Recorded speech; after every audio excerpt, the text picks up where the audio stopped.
आपण केलेली छोटीशी कृती जर कोणाच्या आयुष्यामध्ये मोठा बदल घडवत असेल तर ती कृती करायला उशीर करायला नाही पाहिजे. उन्हाच्या झळा आपल्याला सगळ्यांना जाणवत आहेत.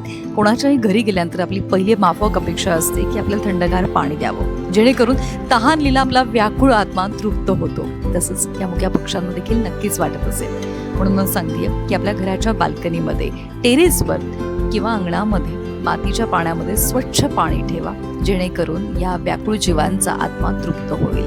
निसर्ग सेवा करण्याची ही संधी आपल्याला मिळते आहे, ती सोडू नका. आणि जेव्हा हे दृश्य आपण बघतो तेव्हा पुन्हा यातच आपला स्वार्थ दडलेला आहे. ते बघताना सुद्धा आपलं मन जे आहे ते खूप समाधानी असतं, आनंदी असतं. म्हणजे पुन्हा माणूस जे काही करतो तो स्वतःच्या स्वार्थासाठी करतो असं म्हटलं तरी चुकीचं नाही आहे. करा, इथे आपण स्वतःसाठी आपला स्वार्थ साधलेला चांगला आहे, कारण की ह्या स्वार्थामुळे कुठला तरी मुका जीव जो आहे तो व्याकुळ होण्यापासून वाचेल.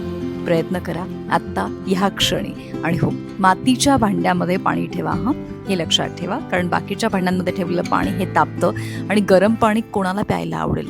आपल्यालाही नाही आणि पक्ष्यांनाही नाही. त्यामुळे निसर्गाची ही सेवा करण्याची जी संधी आता मिळतीये, पुरेपूर फायदा घ्या. All the best.